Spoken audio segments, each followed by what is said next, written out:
Hi there, it's Tracy Kiernan, and this acrylic painting tutorial is going to show you how to paint Sunset Vista with acrylics on an 11 by 14 inch canvas. Beautiful sunset landscape painting with a couple sitting on a hammock. Let's go over colors and brushes. So I used every brush in the Princeton Velvet Edge pack of brushes. So this is a 4-pack of brushes that you can get all together as a set. So 3/4 wash, number 8 round, number 4 round, 3/8 inch angle brush. If you want to simplify the brushes, you actually could eliminate using the 4 round and just use the 8 round. I love this 8 round brush because of the fine tips. We can do detail work with it and we can do round brush work with it.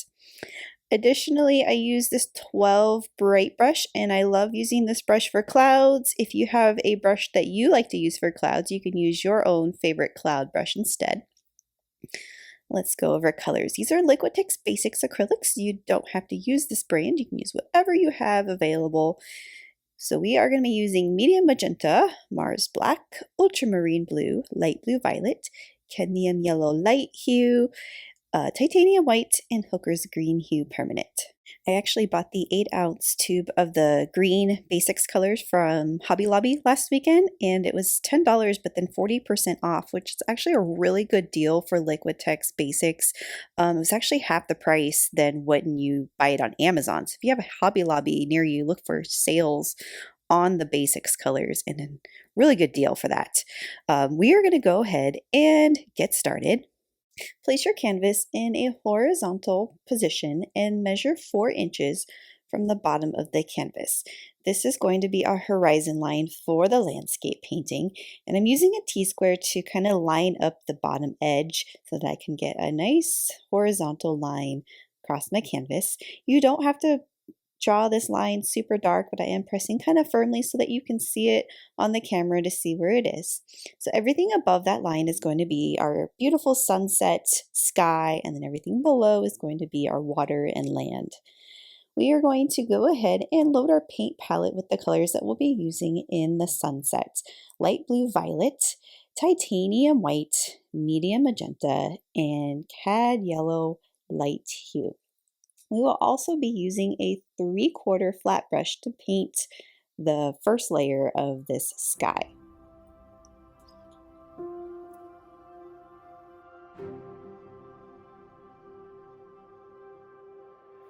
Load your paintbrush into the water and then kind of tap the excess water out of the brush so it's not dripping, but it's still wet.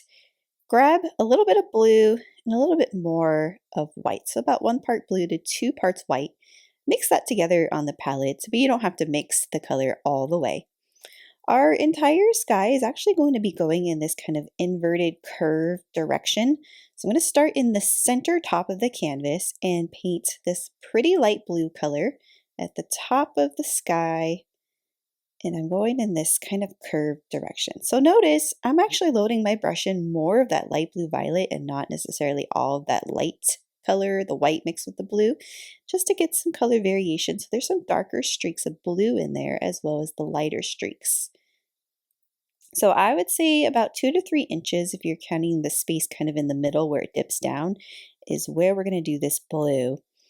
And then take just your white and paint white below that so that our sky gets very, very light.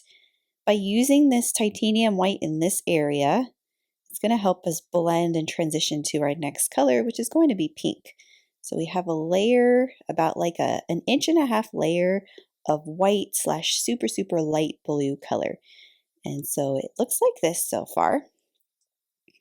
I went down almost halfway if you count that center part that curves down. Then we're going to make this bubblegum pink color on our palettes. So you're going to mix white, 1 part or 2 parts white with 1 part pink. It's going to turn into a light bubblegum pink color. Start below that area where we painted that white. And again, doing these curved paint strokes with that light pink color and blend it up into the white. And then you want to paint over that transition zone. That's that part where that light blue is going to hit the pink and we want it to blend. So in order to get it to blend wet, wet on wet, you're gonna have to paint over it several times to get that to blend. So you work that color, get it to blend. And then I just added another layer of just pure pink right at the very, very bottom. There should be about an inch of space left between the very, very center and the horizon line at this point. On your palette, you want to make an orange color. So take your pink that's on your brush. Now, if there's a blue on your brush too, you may want to rinse all that off. But you want to make an orange, mix yellow and a little bit of pink on your palette. It's going to make a really pretty orange color. And just like with the pink, we start below our color and blend it up into the color. So there's our orange slash yellow. That time I loaded my brush with just a little bit more yellow and then blend it up. You may notice that your color looks a little bit muddy, and that's okay. It's because we have blue in our sky, and there might be still a little bit of blue on our brush, and that little bit of blue mixing with orange is actually going to make kind of a brownish color. But that is actually okay in our sky. We just don't want it to get too muddy, and we don't want to over blend it. So we have streaks of color. There's some lighter color of yellow and some darker color of orange in there, and it's not blended all the way, and that's kind of done on purpose. Leave a little bit of a gap and then rinse your brush off all the way. We want the very bottom of our horizon to be very bright, light yellow. And that's because that's where the sun is in the sky, and that's where it's going to show up brightest. So you want to just do yellow and little bits of white right on the bottom. Keep in mind, a lot of this is actually going to be covered by mountain, but that's still okay. It's still going to have this pretty yellow glow above the mountain. So we can take some of that color, blend it up into our orange, and then our entire sky is now colored. We don't have to wait for this to dry before moving on. We're actually going to add the layer of water, and this is going to be below our horizon line. And instead of curved directions, we're gonna still use the same brush, and we're gonna paint in horizontal directions. So you want to take your brush and use your white and your yellow. And I'm using a little bit more white here just so it can stand out better. So this part is a little bit lighter than just above the sky. I'm using the end of my brush, and I'm just really kind of defining that line right there. It's that area that's just below that line that we drew with the pencil, that horizon line. And so we're painting that area light yellow. And now we can see a very distinct division where that sky is and where the water is. So we have that all defined. And then we can start adding more color in our lake. So the lake is really just kind of a mirrored reflection of the water. So we're starting with our yellow, then we're going to go to our orange, and then pink, and then blue on the bottom. So it's opposite of what we see in the sky. And instead of going curved, it's going horizontal. So we're just going to do this thing where we're blending colors on the canvas, starting from light yellow, and then we're doing kind of this gradient that blends to orange and then to pink, our bubblegum pink color. But our colors don't have to blend all the way. It's streaky. There's some streaks of yellow in there that aren't blended, streaks of pink in there that aren't blended, and that's okay. As you're mixing your colors on your palette, so as you're grabbing your pink, you can use the pure form of pink, but also be sure to blend in some titanium white into your colors, and that helps to kind of dim and soften the colors, and also white helps to blend the colors as well. A little bit more pink, blend this in. So I have some darker streak, and then it blends into some of the lighter color to soften it. I have about 2.5 inches of space on the bottom of the canvas. I'm going to rinse my brush off because I want to transition to my blue. And if I just blended blue into this, it's going to turn kind of brownish and muddy, and I don't really want that. I want to have that blue to really show up in the water. So I'm going to rinse, and then I am going to grab my blue, start below your pink area, and then When you get to that transition of where that pink is, brush over that multiple times and that will blend. So it may blend and show a little bit muddy because there's some orange in that, and that's okay. We kind of had that issue earlier in the sky. And then just kind of gently blend it, but not all the way. And at the very bottom, so I'm actually going to grab some white, take this white, kind of blend that towards the bottom, blend it up.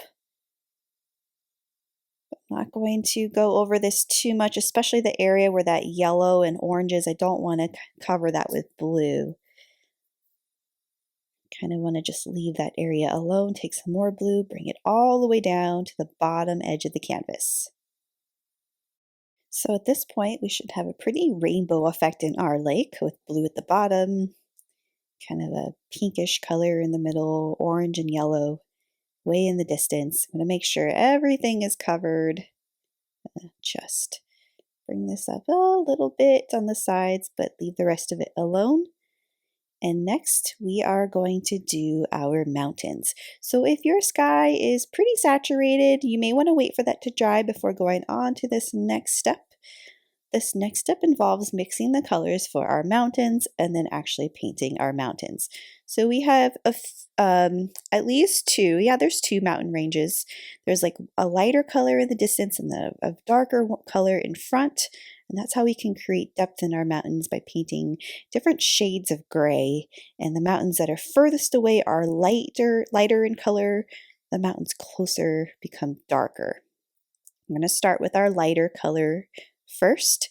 And so we're going to make this a really interesting color. So I'm going to use black. This is Mars Black and titanium white. I'm going to start out by making kind of a light gray color. So a whole bunch of white, teeny bit of black, and then a little bit of blue. So it's going to look like a bluish gray. And then grab some of your cad yellow light and mix that into it. It's going to create this kind of almost a greenish light gray color. And by adding that yellow into it, it's going to kind of make it look like the sunset reflection is making it more of like a yellow warm gray. And this is the 3/8 inch angle brush, by the way. I'm going to add just a little bit more white in there. So remember, these are going to be the mountains that are in the distance, so it needs to be light in color to give us the illusion that these are far away mountains. I'm going to take my 3/8 inch and I'm going to start over here on the left side of the canvas. So maybe about 2 inches above the horizon line, maybe more like 1.5 inches.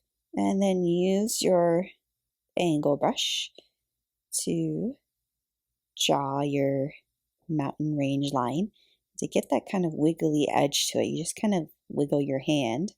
You do multiple peaks and then all the way to the far right edge of the canvas. So once you defined your mountain line, you just want to go ahead and paint it in with that light grayish green color. A little bit more black and white and yellow to this.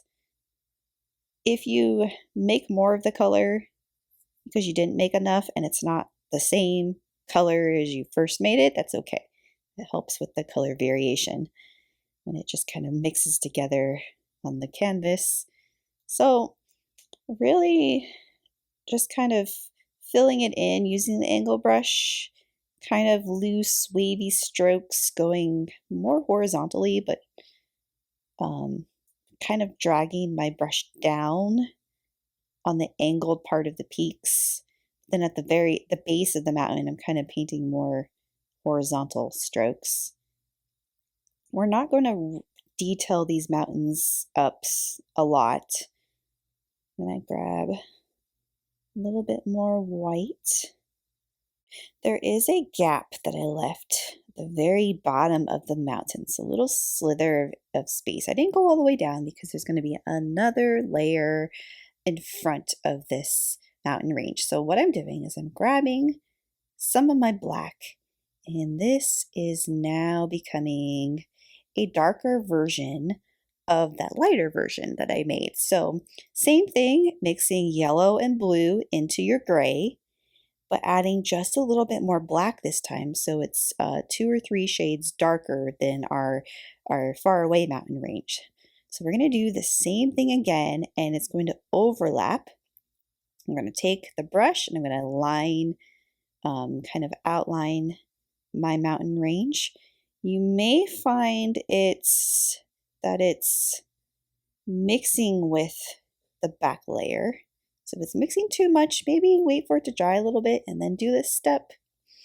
And so my mountain range, there are peaks that kind of go higher than the one in the back, but it's creating this layer in our mountains. So this one looks closer than the one behind it, just because we did a darker color. So outline the edging of your mountain range and then just fill it in. So this time we are going all the way to the bottom of the horizon line. So down here we can use the brush to outline the bottom. Should be a straight line all the way across, just on that pencil line. So that pencil line likely isn't even visible anymore. That's where that horizon line is, the very bottom of these mountains. I am going to then grab just Mars Black. So this is very, very dark color. And I actually took my land and curved it a little to the right, here on the right. And we'll actually curve this a little bit more later because there's a little peninsula over there that's going to have 2 pine trees. So this part is horizontal, very dark.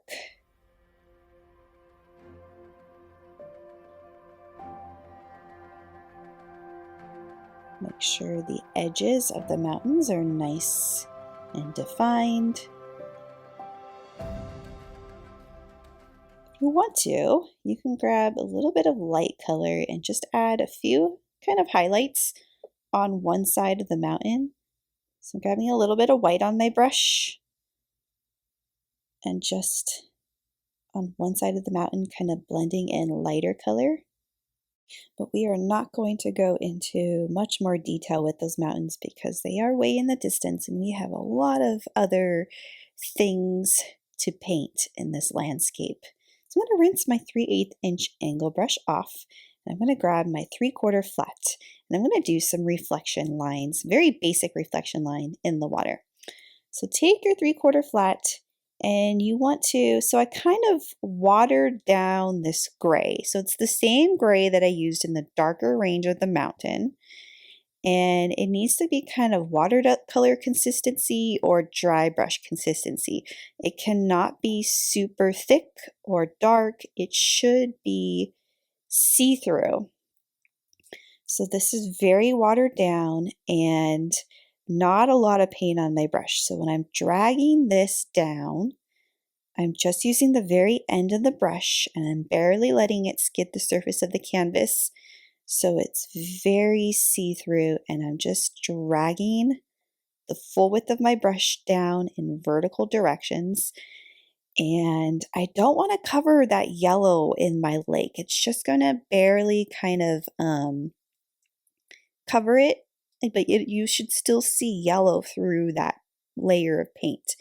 And because this is kind of watercolor style, when this dries, it's actually going to lighten up a little bit because of the water inside of it. But again, very, very light, and it's also not super drippy. So if you're working on an easel and you're doing this and it's dripping down, you have too much water. You need to dry your brush a little bit more.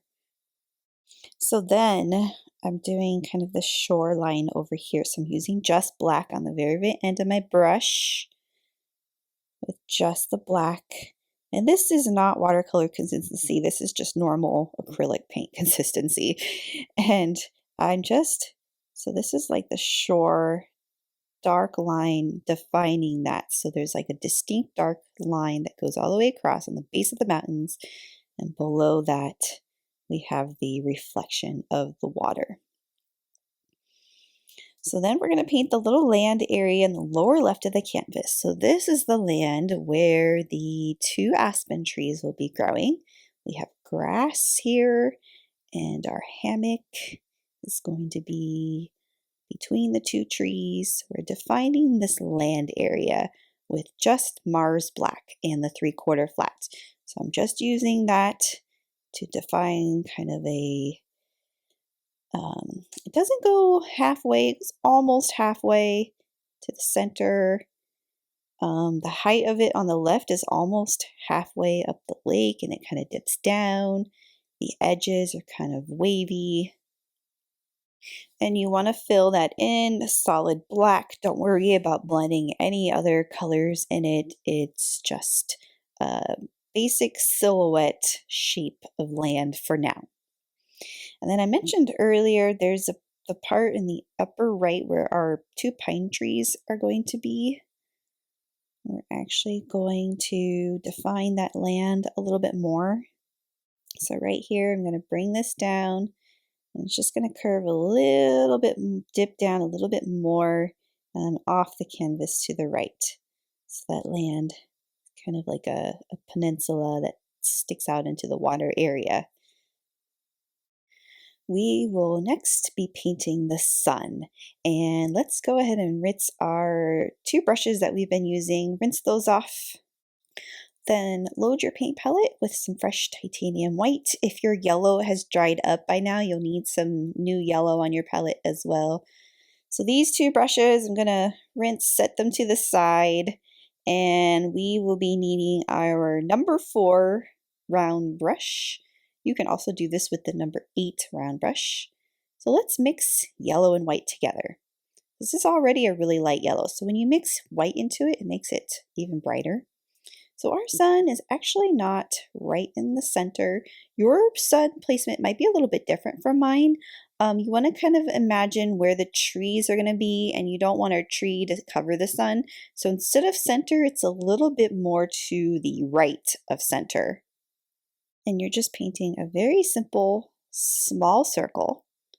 And then you're taking your finger and you're smearing it. When you smear it outwards, that is going to create our glow of our sun. If you want to simplify this painting and not paint sun rays, this is all you really need to do to paint the sun. You would just do the yellow, then smear it, and then paint a white circle in the center of that. But I'm going to take this a step further and do sun rays. Sun rays are challenging because you have to have really good brush control, and also you have to do this kind of dry brush style. I have the same color on my brush, but there's not a lot of paint on my brush. If you add too much paint on your brush, this is not going to work. It has to be just a little tiny bit of paint on the end of your brush, and you're just dragging from that center circle outwards. Essentially, you're just kind of using that paint that's already there and pushing it outwards with your brush. And you're doing these kind of diagonal lines. I'm going maybe halfway. There's a few, you can take those and you can actually go over some of your mountains if you need to. Going up into the sky. And we want these lines to be kind of thick at the beginning and then release the pressure of your brush so the end of it kind of goes to a point. So right now there's the yellow layer of my sun. And grab white on your palette, paint a white circle in the center. Take your finger, kind of smear it out.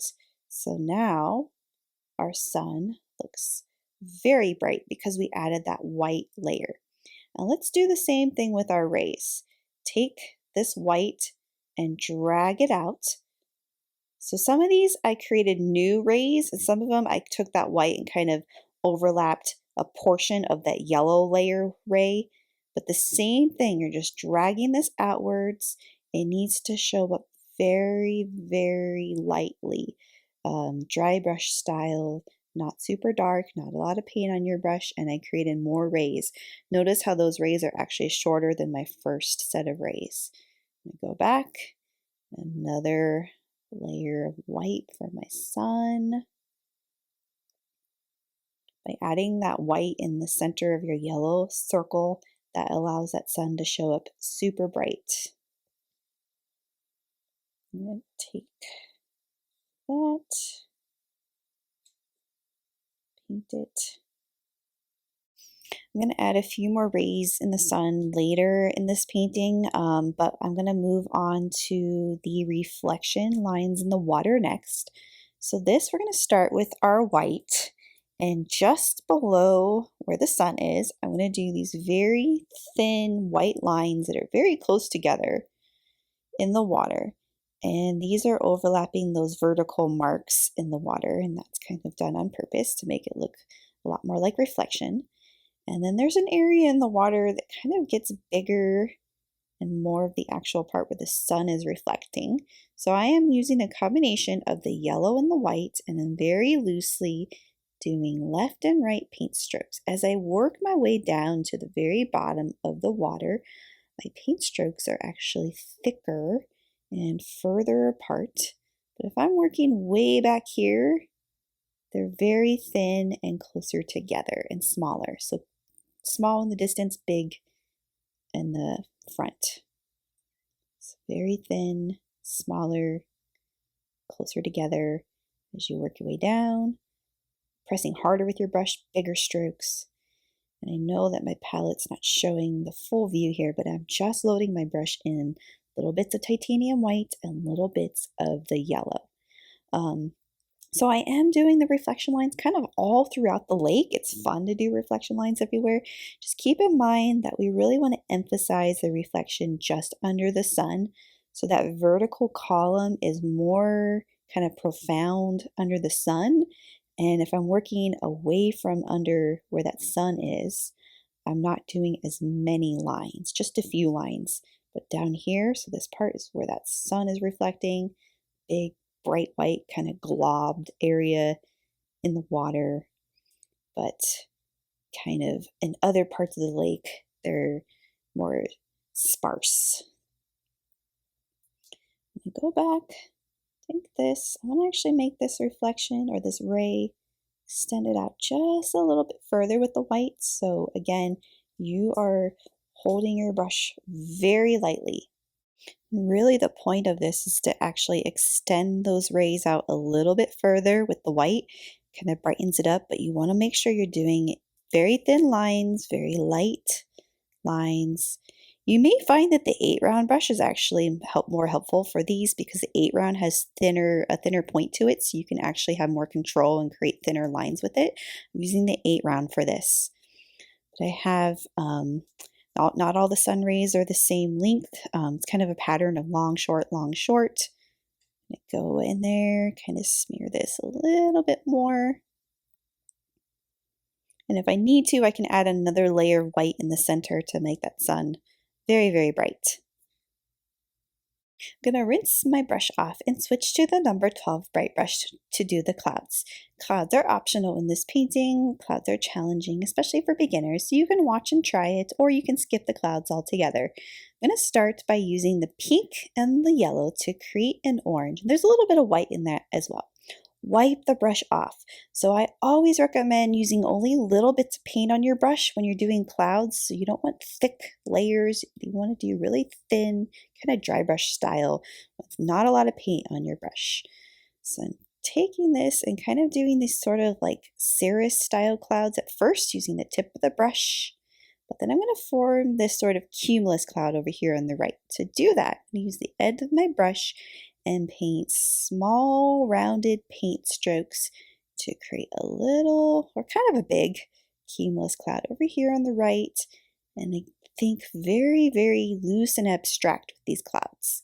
Above it, I'm going to do another one. This one's going to be a little bit smaller and it's kind of going at an angle. Remember how we painted our sky in these sort of curved strokes? You want to kind of think that way with your clouds. They're also going in that side kind of inverted curved direction. So this one's kind of curving, pointing down. Same with this one, kind of going at an angle. This one's kind of flat, but again, rounded paint strokes to form the shape of your cloud. And the trick is to not use a lot of paint on your brush, little bits of paint. So we have our orange clouds, and now we're going to highlight them. Wipe your brush off, but don't rinse, and grab a little bit of white. Just a tiny bit of white is all that's needed. Think about the part of the cloud that's facing the sun. So I am just going to go back and only kind of highlight that part. So down here for this cloud, it would be on the bottom. So just adding a little layer of this light kind of peach color on the bottom part of the cloud. Same with right here. I'm just doing the same kind of paint stroke that I used, that kind of rounded stroke, dry brush, using the tip of the brush, and just the part of the cloud that's facing the sun is going to get that highlight. So it's going to be different with each cloud, so it kind of just depends on where it is. So right here, that's where that highlight would be. And then I can take this light color and I can kind of extend some of these clouds.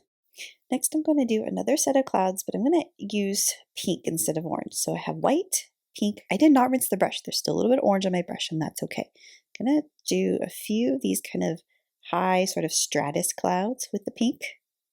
And again, not a lot of paint on your brush, and just barely letting that brush kind of skid the surface of the canvas.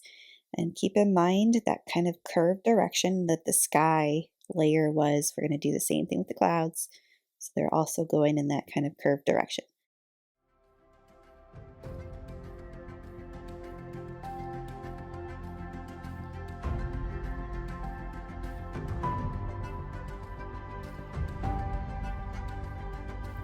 Sometimes it helps to have like a towel handy to kind of wipe your brush.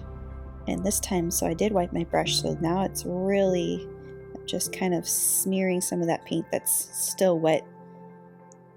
I'm going to grab some white and highlight a little bit of white. And remember, the part that we're highlighting the cloud is the part that's facing the sun. So just adding that little bit of white on the bottom of these kind of higher clouds where that sun would be hitting that cloud.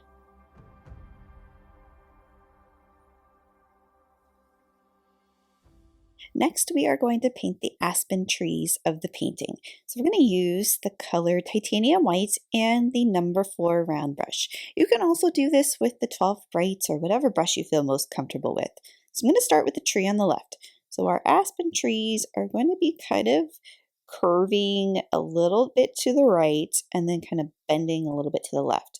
I'm going to start at the base of this so the trunk is a little bit thick, kind of trumpets out, and then it gets a lot thinner as it works up. So this tree over here, we just want to make sure it's kind of really far to the left part of the painting because we still need to have a second tree in there and give it enough space distance for the hammock. So again, it kind of bends a little bit to the right, and it goes off the top edge of the canvas. So solid coat of titanium white paint.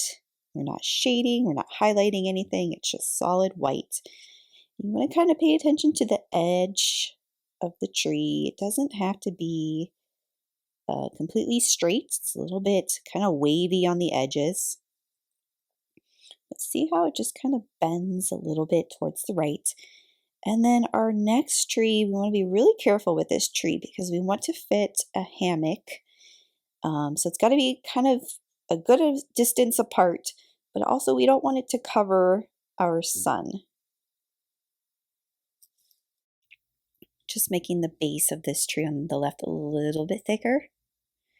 Okay, so we want to space this tree. I want to bring it over here on the far right. So let's start over here. I'm about 3.5 inches from the left tree, although your spacing might be a little bit different. So I'm going to sway this tree to the right so I have room for my hammock. So you can kind of envision that there's going to be enough space there for the hammock. But I don't want to sway it too much to the right. We don't want to overlap the sun that we worked so hard on.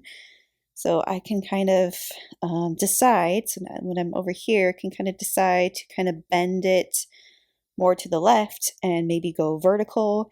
It really depends on what you're willing to cover in the sky. So maybe there's a cloud there you don't want to cover, or maybe there is a cloud you want to disguise because you don't like that cloud. But it's going to sway to the right and then go straight up and off the edge of the canvas. So once we have that kind of initial shape in, then we can kind of adjust it. So again, the base of the tree is going to kind of flute out and be a little bit thicker. And then the rest of the tree is going to kind of get thinner and go off the edge of the canvas. So I'm basically just going back over what I just painted, making the edges a little bit wavy, and then solid coat of white. You shouldn't see through this tree trunk at all. It's very solid, very opaque. that might actually require doing several coats of white paint. So titanium white liquid text basics is very opaque. However, if you're using like a different brand, sometimes the white is a little bit see-through. So using multiple coats of white is something you may have to end up doing to get that to be nice and solid. So let's go on to the number 8 round brush. This is that brush that has a nice point to it, and I'm using this brush to paint the black branches of the aspen tree. So get some fresh Mars black on the palette. I'm adding a little bit of water to this, so it's going to be thinned down, kind of like an ink consistency. So that's going to allow my branches to be nice and flowy. So I'm going to load that black paint right on the end of the bristles, and I'm going to kind of twist my brush. It's going to get that paint distributed right on the end, and it's going to allow us to be able to create these really thin branches. So I'm just using the end of this to paint little black branches. These are only towards the very top of the tree, covering the sky area. None of these branches are going over any of the mountain area, and we don't want to do any towards the bottom because we don't want that to get in the way of the hammock. So all these little black branches are way up here. You're just doing several. You can do a lot, you can do a few. Again, you can kind of take this opportunity to disguise part of your clouds that you want to disguise because you didn't like how they turned out. And also, if you don't want it to cover part of the sky, you can leave that area open. Do one branch in here. Keep in mind that the branches are going to have leaves on them too. So kind of think about where you want those leaves to show up. A few more over here. And you're kind of wiggling your hand as you're creating those branches to create that kind of textured look, jaggedy look in the branches. And then I am actually going to paint the pine trees using the same brush. And we're going to just be kind of basic and simple with these trees. I'm going to just do a black vertical line. And then I'm going to start at the top of that line, and I'm going to drag my brush down and create these little curved lines to create the little pine needle branches, like a Christmas tree. I can go back and kind of make this part taller, can bring these out a little bit further. The nice thing about these trees is they're silhouettes. It's very forgiving to do silhouettes. We will add some green and lighter color later. I'm going to do a second tree to the right of it. So again, add a little bit of water to the black. That really helps to control and get it to flow nicely. And we're going to do our center line. This one's going to be just slightly shorter than the one on the left. So do your line in the center. Start at the top and just drag your little branches down in that kind of like downward curved direction. You can leave these trees as silhouettes, or if you want it to look a little bit more detailed and with color, you can actually add a layer of green on this, and then you can even go a step further and add like a green and white to really kind of highlight the trees. I am going to load my paint palette with Hooker's Green Hue, and you can do this before it dries. And then we can rinse the black off the brush because that black mixed with the green will just kind of just look black. So let's just do green. And I'm going to go back over that with a layer of green. So it's going to look really dark, and that's okay. But it still adds kind of a layer of green to our trees so they're not just shadows. And you're really just doing the same technique that you did originally with when you did the layer of black, and you're just going back over that with a layer of green. Next, we are going to paint the little black markings on the aspen trees, and this is ideally done when the trees are dry. However, if they're still a little wet, that's okay. Some of this black blending with the white might actually not be a bad thing. So you want to use your 12 bright brush, and you want to load it, the tip of the brush, in just a little bit of black. We are only doing this on the left side of the tree, and I'm using the full width of the brush to drag that across. And when you're dragging it, you're kind of dry brushing this, and you're making those little black marks And you don't want to cover all of the white, leave a lot of that white still showing. But when you're dragging it, it's creating that texture on the bark of the aspen tree. Really simple. And you can do the same thing to this tree. Start on the left and drag it. Again, not a lot of paint on the brush. Some of the marks might actually be a little bit thicker or darker, and that's okay. We create some variation by doing that.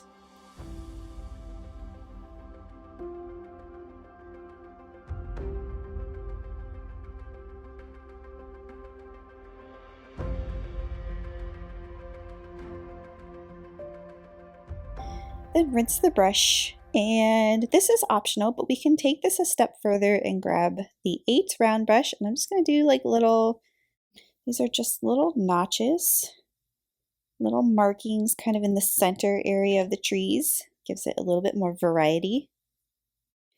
We're going to do grass next, and we're going to use the 8 round brush for the grass and start with a very dark layer of grass. So we're going to layer this to where the grass is dark at first, and then we have some lighter green layers on top of that. So we're taking that 8 round brush and the black, a little bit watered down to help with the flow of the paint. There's a little bit of green in this black too, although it doesn't really show up as much. Maybe a little bit, so it's super dark green at this point. You're just using the very end of the bristles to paint these very light, little angled paint strokes. They're overlapping parts of the tree, overlapping some of the water, mostly on the edge of that silhouette of the land. And then you want to start adding lighter layers. So you're loading your brush with green and yellow at this point. You may need to rinse the black off if it's not showing up light. You can also add a little bit of white to your brush to help get that to show up against the dark background. But you're just layering on all your little grass blades just in that area. Some of those grass blades are overlapping the tree trunk, some are going up and overlapping parts of the water. Some are long, some might be short. They're going all different kinds of angles. And I'm only using the end of my paintbrush to drag each little grass blade up. You're kind of putting a little pressure on your brush at first and just kind of letting it go as each little grass blade kind of goes to a point. Once you kind of get the hang of it, it goes a lot faster.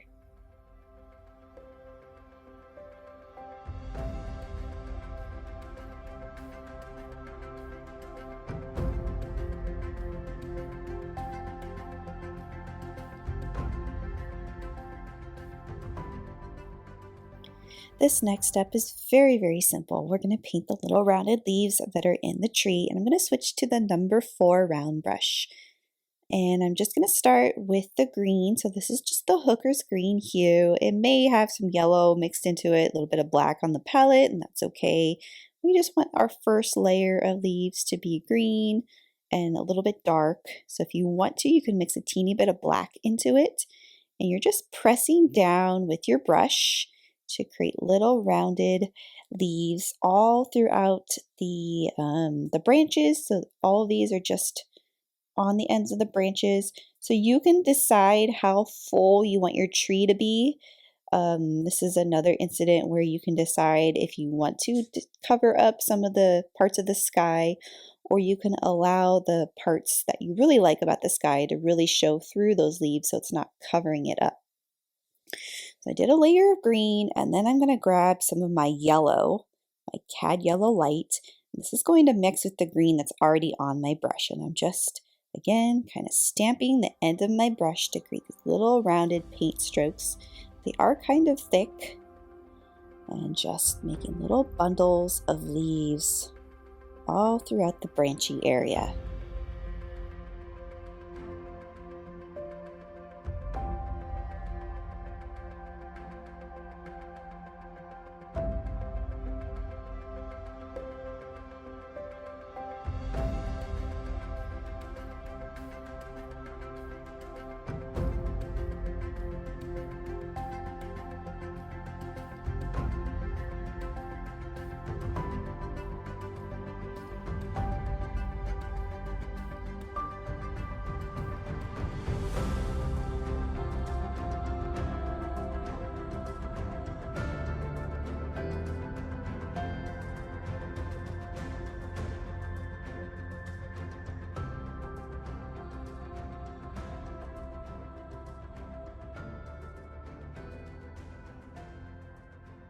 In this next step, we will be drawing and painting the hammock.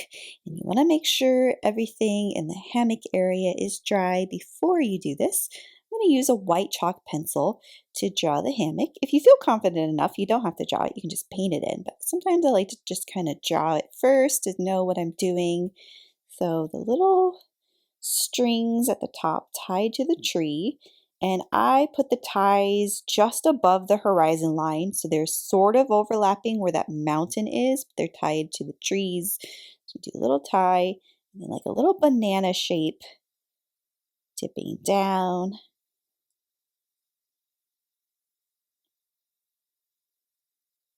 So there's my little hammock, little crescent moon shape.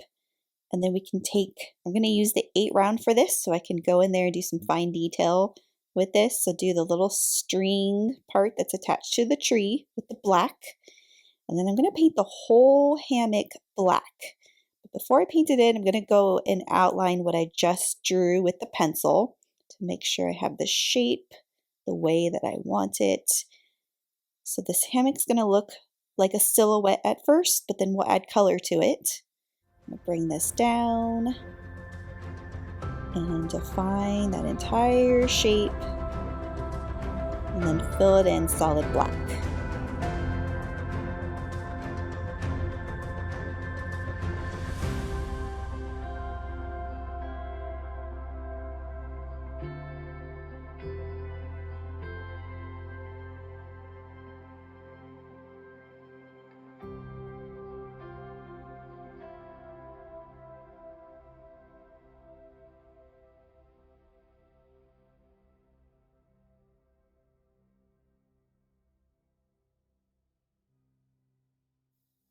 We will be coloring the hammock in or adding color to it next.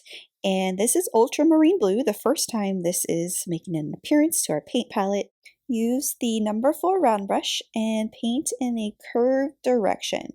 So this is going to add color to the hammock, but it's not going to show up super bright because of the black layer. So that's kind of the point. We're just going to gradually lighten this hammock up. So I'm just doing blue towards the top. You want to make it go in a curved direction. I'm going to bring it down and paint most of the middle part blue, but leave kind of the outer outline of the hammock black. I'm going to add a little bit of white to my brush as well. Because the black layer is still wet, it's going to show up kind of a bluish gray color for now. So just still in a kind of curved direction, paint this, kind of blend it in. I'm leaving the hammock a little bit more dark towards the bottom and light at the top. So I'm actually going to let this dry and then come back and paint another layer of blue so it shows up a little bit brighter against the black. So after it dries, grab your round brush again and let's mix blue and white together. So ultramarine blue and titanium white, so it's going to create kind of a lighter blue. I'm going to go back over this with another layer. So at the top of the hammock is a little bit brighter, but I'm leaving the edges dark. So you can still see the outline of the black of the hammock, that's still left black. And the top part of the hammock is a little bit lighter, the bottom part's a little bit more darker and shadowy.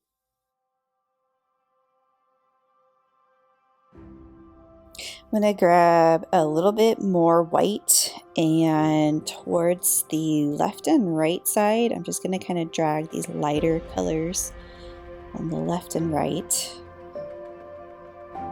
And then I'm rinsing and drying my brush. I'm going to add just a little bit more black on the very bottom of the hammock for some more shadowing.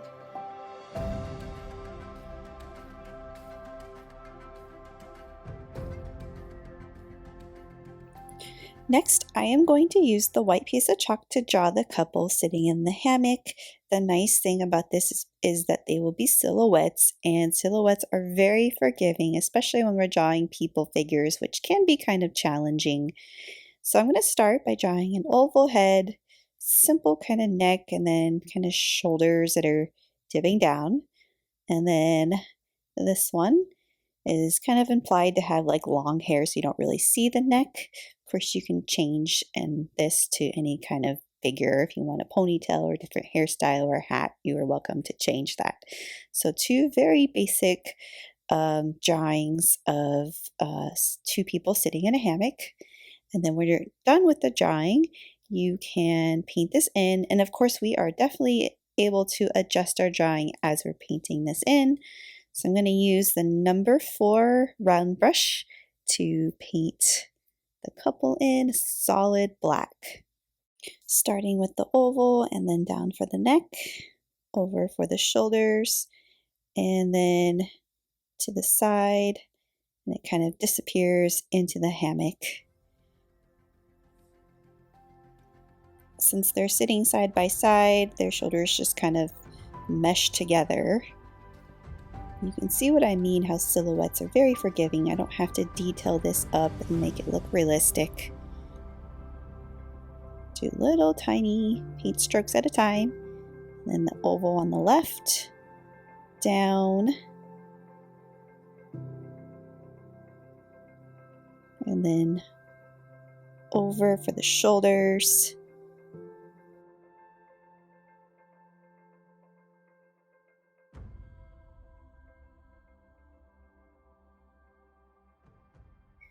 If you have any more leftover chalk lines, we can wait until later to erase them. I'm going to make this person's head just a little bit bigger. I'm going to go all the way to that chalk line.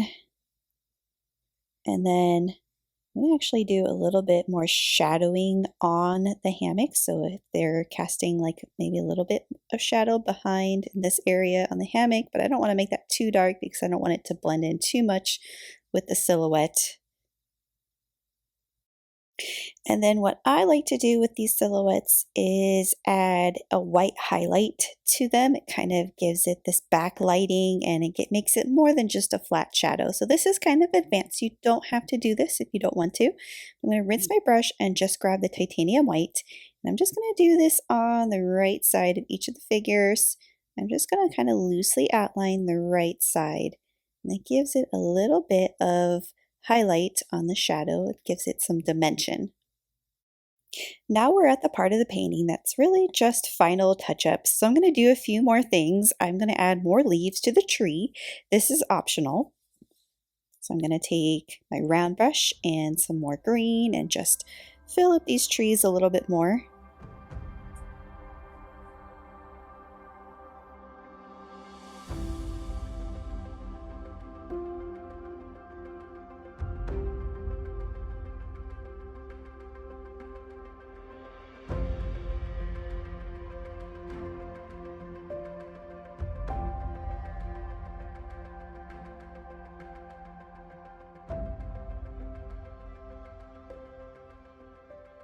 Another detail I want to add is add a lighter green layer in my pine trees. So I'm going to mix some white with my green on my palette. And I'm just going to take this. This is the 4 round. I know we used the 8 round earlier, but I'm just going to take this and do some of those kind of curved branch strokes, not trying to cover all of the darker layer.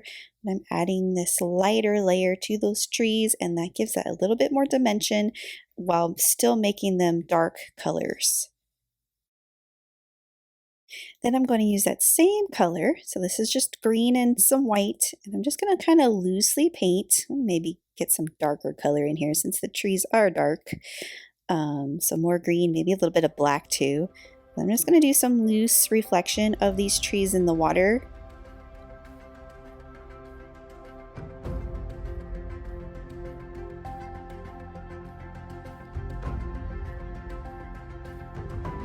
And I'm going to add maybe some more black in that reflection. So kind of put my brush in the water, grab a little bit of black, and then go back over this very loosely. It helps to kind of darken that reflection. So little kind of zigzag left and right paint strokes that form that shape of the tree reflecting in the water. Then I'm going to take this, so we have this dark land that we kind of extended down. I'm going to take the black and I'm actually going to extend this a little bit more this way with black and green. So this is really dark, making kind of like a low-lying land area. We can even have it go up just a little bit to make it kind of look like a closer mountain range almost, but it's very, very low to the ground. And I don't want to extend it to where the couple are, because then that's just going to kind of, it's not going to provide enough contrast for the silhouette, because that looks good against the lighter gray, the shadow of the couple. So if I did black there, it might blend in too much, so I didn't do that. And the final thing we're going to do is add a little bit of this ultramarine blue at the very bottom of the lake, just at the bottom, so it's kind of dark. At the bottom, you get a little pop of blue in that area. Just a little bit, very thin. I even added just a bit of water into that blue. And that is it. This is the conclusion of how to paint Vista Sunset. Hope you enjoyed this one. Thanks for watching, and thanks for painting with me.